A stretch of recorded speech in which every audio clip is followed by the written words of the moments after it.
कौशल्या और रघुवीर की एक बेटी थी सविता।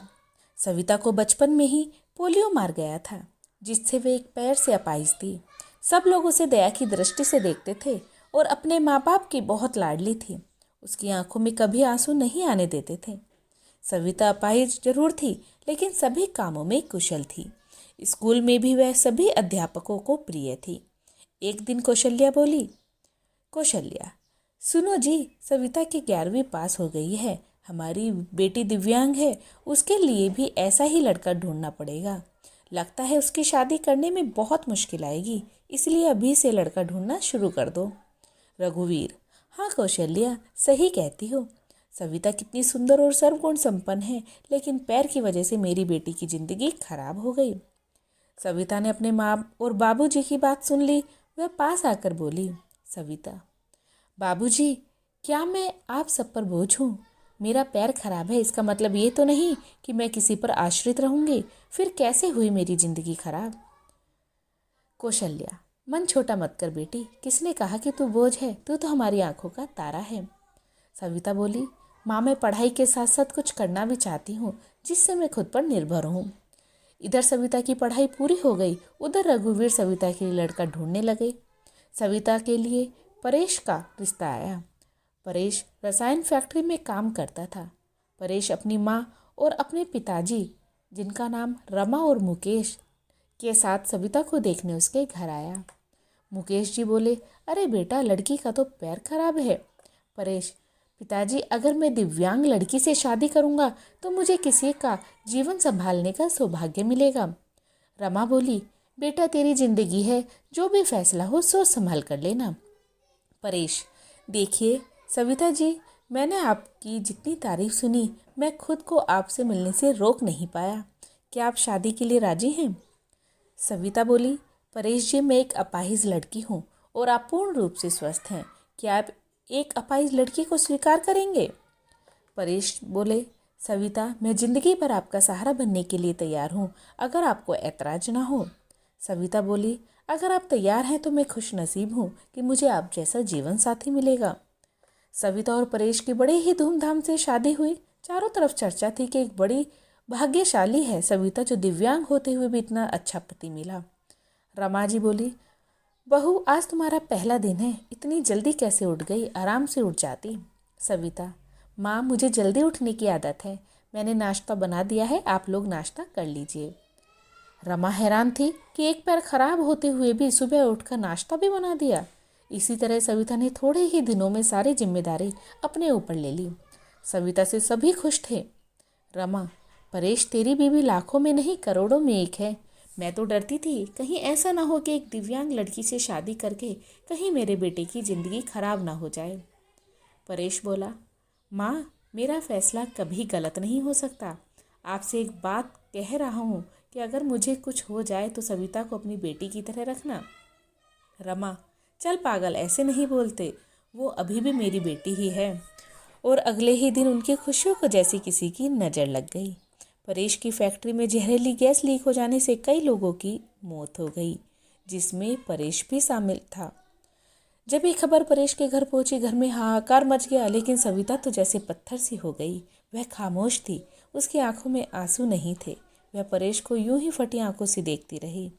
कुछ औरतों ने उसे लाते हुए कहा, बहू रो ले, देख परेश को, वह मर गया है। अगर रोएगी नहीं तो पागल हो जाएगी, तू विधवा हो गई है, विधवा। इस तरह की बातें सोचकर सविता फूट फूट कर रोने लगी। सविता रोते हुए बोली, उठो परेश, आंखें खोलो, मैं अकेले किसके सहारे जीऊंगी? अभी तो मैंने तुम्हारे साथ कुछ ही दिन गुजारे थे, फिर मुझे अकेला छोड़कर क्यों चले गए? परेश का अंतिम संस्कार हो गया और सविता के अरमानों का भी। रमा जी, अरे ये क्या हुआ? रमा, अरे ये क्या बहू, सफ़ेद साड़ी क्यों पहनी तुमने? सविता, माँ, सबने मुझे कहा कि मेरे जीवन के सब रंग परेश के साथ चले गए, मुझे सफ़ेद साड़ी पहननी होगी।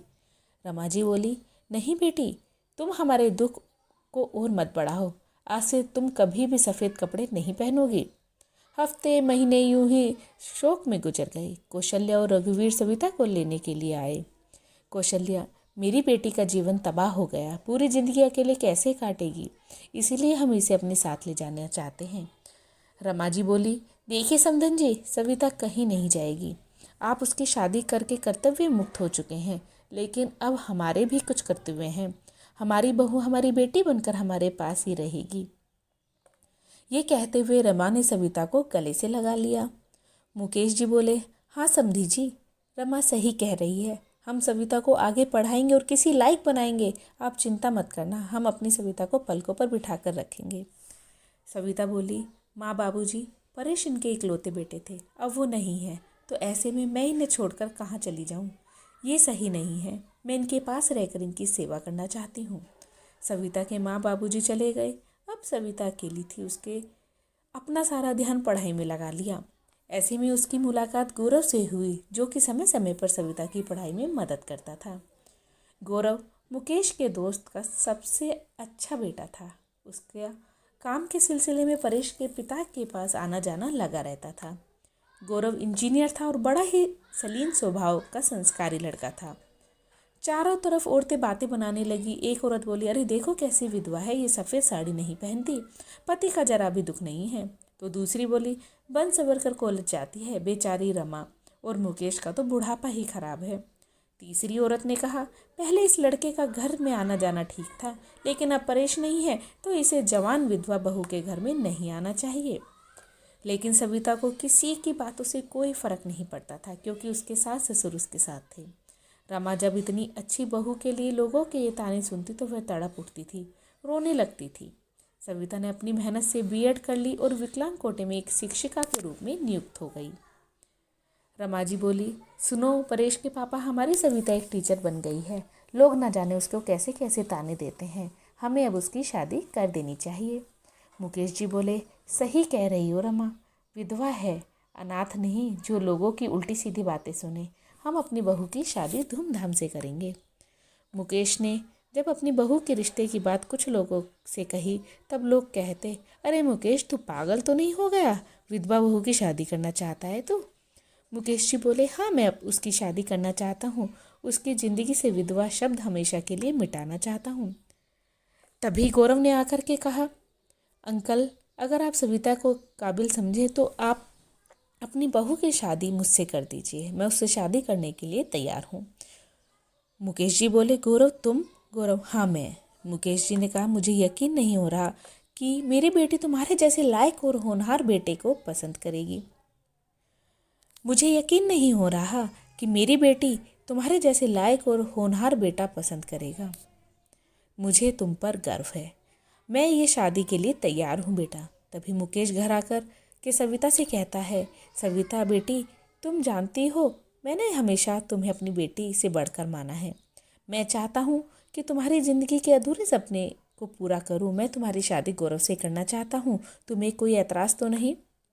सविता बोली, पिताजी, परेश की जगह शायद ही किसी को दे पाऊँ, लेकिन आपने जो मेरे लिए किया है वो कोई कर नहीं सकता। आपका फैसला मेरी सर आँखों पर, जैसा आप कहें मुझे मंजूर है। और फिर सविता और गौरव की शादी धूमधाम से हो गई और सभी लोग खुशी खुशी रहने लगे। अगर वीडियो अच्छा लगा हो तो चैनल को ज़रूर सब्सक्राइब करें।